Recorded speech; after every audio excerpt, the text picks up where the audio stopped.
Nah, oke, halo, selamat pagi, siang, sore, dan malam. Nah, untuk tema hari ini adalah jangan membuang kardus yang kosong ya. Jadi,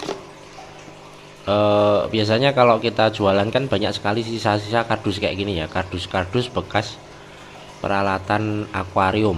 Nah, sebaiknya kalau kita mempunyai kardus-kardus kosong seperti ini kosong tidak ada isinya, ini sebaiknya jangan dibuang, tetapi kita simpan saja. Nah, alasannya kenapa? Nah, alasannya ini bisa sebagai penyelamat kita ketika stok di etalase atau stok peralatan akuarium yang ada di tempat kita mulai menipis ya. Jadi ini bisa kita jadikan display. Nah, contohnya display ini kan, nah ini kan misalnya kosong, tidak ada barangnya. Nah, bisa kita isi sementara dulu dengan ini. Sampai modalnya nanti cukup, baru kita bisa beli stok lagi ya. Nah, ini juga sangat bagus strategi seperti itu. Nah, karena itu bisa nanti meningkatkan kepercayaan toko kita terhadap calon pelanggan atau pelanggan kita. Misalnya kalau stoknya habis atau kosong itu kan pelanggan itu juga akan apa ya, akan kecewa kan, misalnya wah, tokonya tidak lengkap atau tokonya ini mungkin kondisi keuangannya tidak stabil. Nah, kalau ada misalnya kardus kosong seperti ini, nah misalnya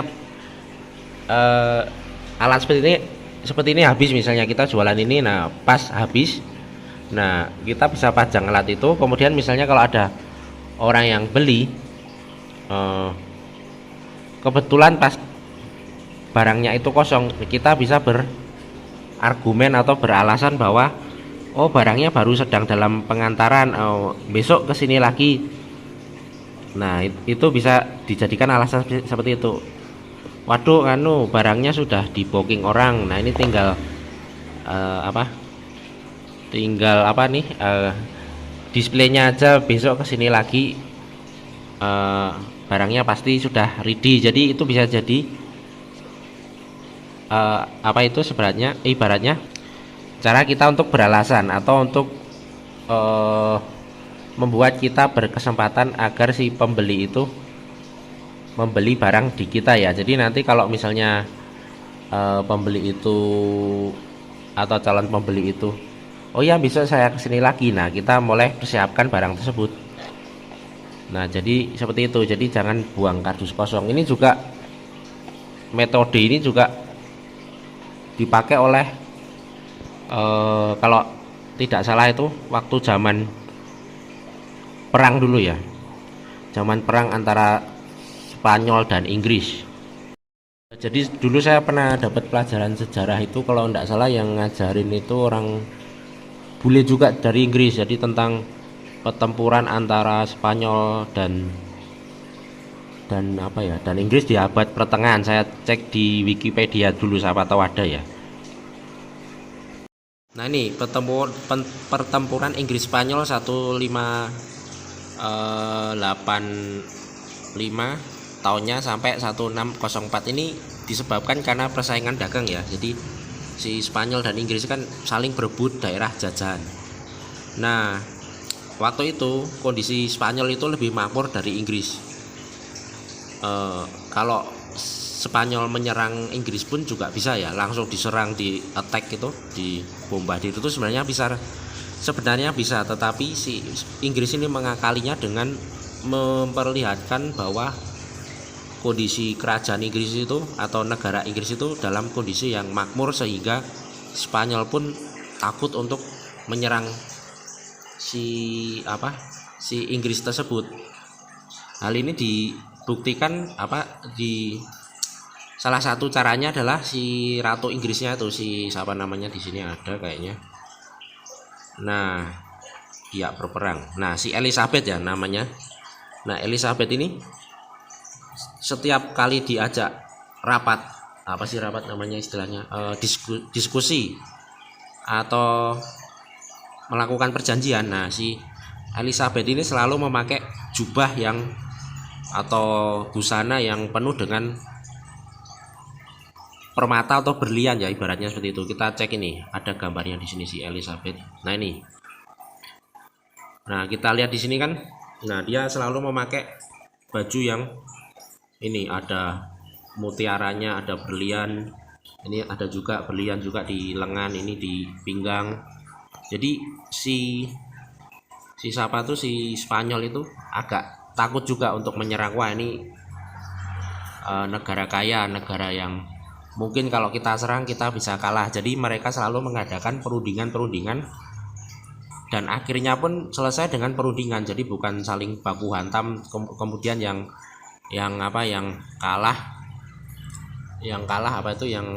kalah nanti dibom atau gimana atau jadi korban perang, tetapi mereka menyelesaikan perang itu dengan diskusi ya, dengan perundingan.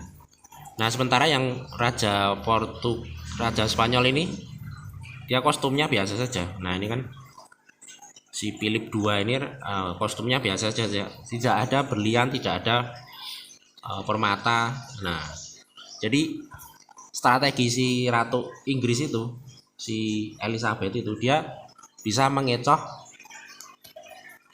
si Spanyol ini. Padahal Spanyol kan waktu itu sebagai penguasa ya, maksudnya dia kan sudah menguasai hampir, atau waktu itu salah satu negara yang paling kuat yang bisa sampai ke Amerika, bisa sampai menundukkan negara-negara yang lain. Nah ini karena dia itu tadi, si Ratu Inggris itu pintar dalam mengakalinya. Di waktu itu kondisi Inggris itu sedang terjadi perang saudara ya, jadi di negaranya itu sedang terjadi perang saudara, jadi tidak kuat. Jadi kalaupun bisa diserang Spanyol itu dalam waktu berapa hari aja paling sudah tumbang. Tetapi karena strategi si ratunya itu yang mengakali dengan memperlihatkan bahwa negaranya itu atau dia itu adalah pemilik negara yang kaya, yang makmur, dengan memakai berlian, memakai cincin, memakai apa saja itu, akhirnya si Spanyol itu menjadi ragu-ragu untuk menyerang langsung. Jadi dia menyerangnya lewat cara perundingan, jadi lewat halus ya, lewat diskusi, bukan dengan serangan fisik. Nah untuk lebih jelasnya bisa dibaca di Google aja itu riwayatnya, karena ini tujuan saya adalah menjelaskan tentang strategi kenapa saya memakai ini. Nah itu juga saya praktekkan itu di dalam bisnis. Jadi di dalam bisnis itu kita jangan menunjukkan kalau toko kita itu sedang suram atau susah atau seret ya, atau ibaratnya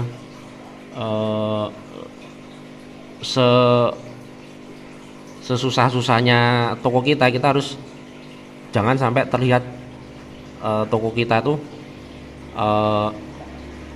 suram atau masa depannya suram, karena itu akan nanti berpengaruh juga. Misalnya contoh ada